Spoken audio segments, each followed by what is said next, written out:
Hey guys, we're at one of our favorite seafood spots in town, Row 34. I'm here with Catherine, who you all know from the Food Lens podcast, and Shore. He's one of the owners here at Row 34. Thanks for coming, guys.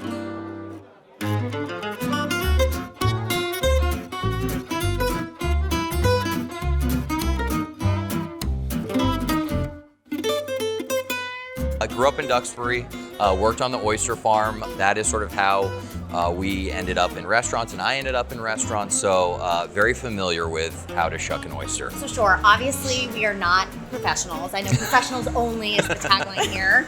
But what are we looking for when we look at a shucked oyster? You want to see a sort of beautifully undisturbed oyster, no shells. The oyster should be unattached from the bottom shell so it's easy to eat.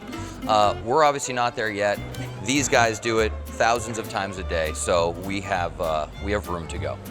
We're gonna get started on our 10,000 hours to master this skill.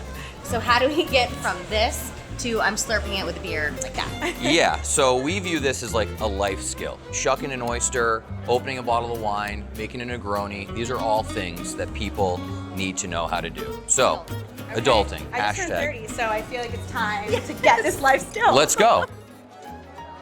Okay, so all you need is an oyster knife and a kitchen towel or a pair of gloves. When you're shucking an oyster, it's actually a fairly simple process. There's only one hurdle that scares people off, but you can get over it pretty easily. There's a sort of rounded bottom shell. There's a flat top shell. Where the two oysters connect at the front of the oyster is called the hinge.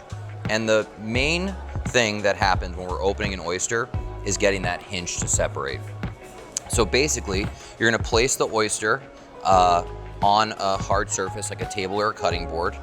You're gonna have the hinge facing away from you, and all you're gonna do is essentially wiggle the knife between those two shells. And if you get it in sort of far enough, it'll stand on its own. We sort of jokingly call this the lollipop method. Once you've gotten here, you've done it. And it's very simple.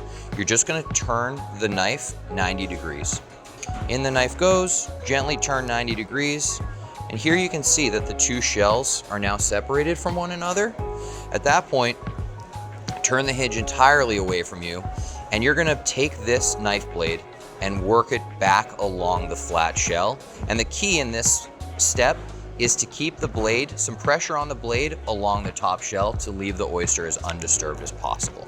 So once you have it open, you can see there's a nice intact oyster, and now we're just gonna separate it from the bottom shell, and it's good to go. To our untrained eyes, that looks pretty perfect. Thank you very much. All right, I'm gonna eat this oyster. You guys should get started on trying to learn your own. You can do it.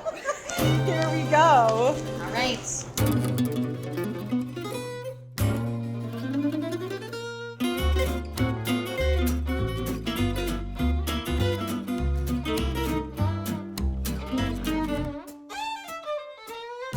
Well, Shore, thank you for the lesson on shucking oysters. I think I did okay.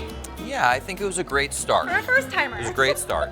As I was mentioning earlier, the shuckers at Row 34 and Island Creek Oyster Bar have been doing this for tens of thousands of hours. But we always recommend, as I mentioned earlier, it's a life skill. You can order oysters to your house at islandcreekoysters.com, so keep at it. You're gonna get better. All right, practice makes perfect. We might have to practice a little more together. I'm into it. All right, well, cheers, guys. Cheers. Thanks for the lesson. Thanks for coming. Yeah. And Cheers. don't forget, check out foodlens.com for more on dining and drinking out in Boston. Of course, check out our podcast, which is available on iTunes, Spotify, or your listening platform of choice.